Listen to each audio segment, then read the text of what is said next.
1 Kings chapter 8. Solomon gathered the elders of Israel, the heads of the tribes, and the leaders of the families of the children of Israel to Jerusalem.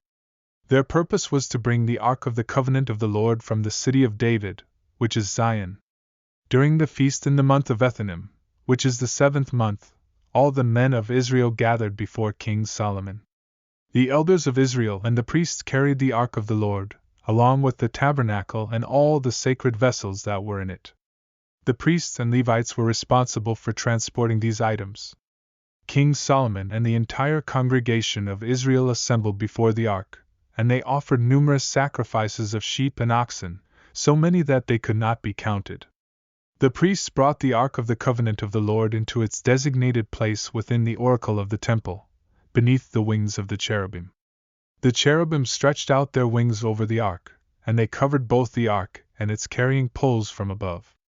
The poles were so long that their ends could be seen from the holy place in front of the oracle, but they could not be seen from outside. They remain in that position to this day. Inside the ark, there were only the 2 tablets of stone that Moses had placed there at Horeb, where the Lord made a covenant with the children of Israel as they came out of Egypt. When the priests exited the holy place, a cloud filled the house of the Lord, making it impossible for the priests to continue ministering because of the cloud's glory. Solomon spoke, acknowledging that the Lord had said he would dwell in thick darkness.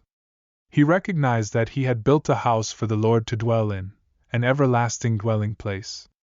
Solomon turned to face the congregation of Israel, blessed them, and spoke highly of the Lord God of Israel, who had spoken to David his father and fulfilled his promise with his hand, saying that there would always be a man from David's lineage on the throne of Israel.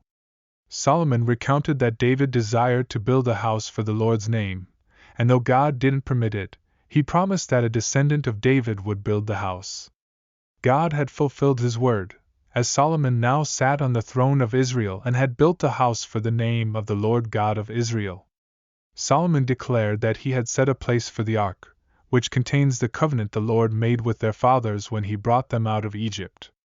Standing before the altar of the Lord, Solomon spread his hands towards heaven and prayed, acknowledging that there is no God like the Lord in heaven or on earth.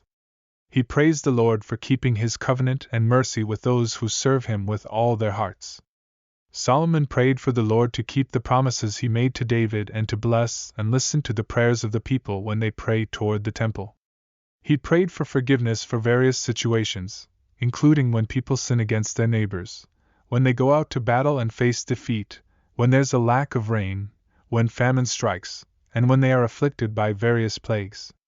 Solomon asked the Lord to listen to the prayers of foreigners who pray toward the temple and to maintain their cause. After making these supplications, Solomon arose from before the altar, blessed the congregation of Israel with a loud voice, and praised the Lord for fulfilling his promises to the people of Israel. He recognized the Lord's faithfulness and asked that the Lord's presence continue with them as it did with their fathers.